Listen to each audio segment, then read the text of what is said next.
బాగున్నావా రంగా? ఎవరు ఎవరది?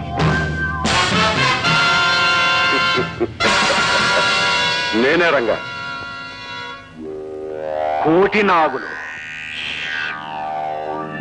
నాగులు కోటికి పడగెట్టాక జమీందార్ జగన్నాథం అయ్యాడు.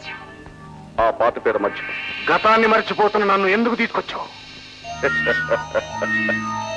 గతంలో ఇనపెట్టెల బద్దలు కొట్టిన చేతులు ఇప్పుడు రాళ్లు కొట్టలేక కాయలు కాస్తున్నాయని.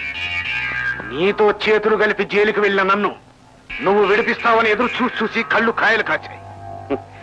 జైల్లోకి వెళ్ళినంత తేలిక కాదు రంగా బయటికి రావటము, బయటికి తేవటము.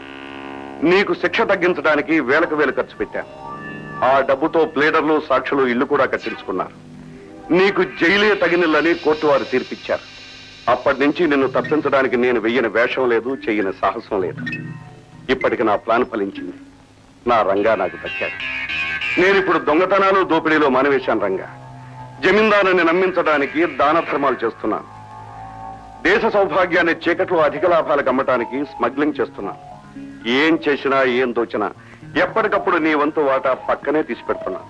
కోచిన జమీందార్ భూమి మీద సరుకున ఓడలోకి, ఓడలోని బంగారాన్ని మన గోడౌన్లోకి మార్చడానికి కావలసినంత మంది మనుషులున్నారు. కానీ నా మనశ్శాంతి కోసం పాటుపడేవాడు ఒక్కడు కూడా లేడు రంగా. అందుకే నేను ఇక్కడికి రప్పించుకున్నాను. చెప్పు జమీందార్, నీకేం కావాలన్నా చెప్పు, ప్రాణాలుంటేనే చేస్తాను.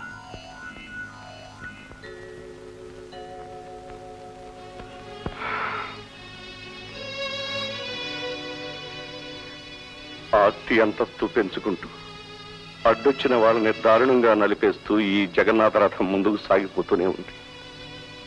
కానీ నా భార్య బిడ్డలు, ముఖ్యంగా నా శాంతి నాకు దూరం అయ్యాక ఆ పూరి జగన్నాథుడిలాగే నేను కూడా చేతులు లేని మొండి వండిపోయాను.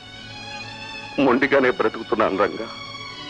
బాధపడకు జమీందార్, నీ భార్య బిడ్డలు ఎక్కడున్నా వెతికి నీకు అప్పగిస్తాను రంగా.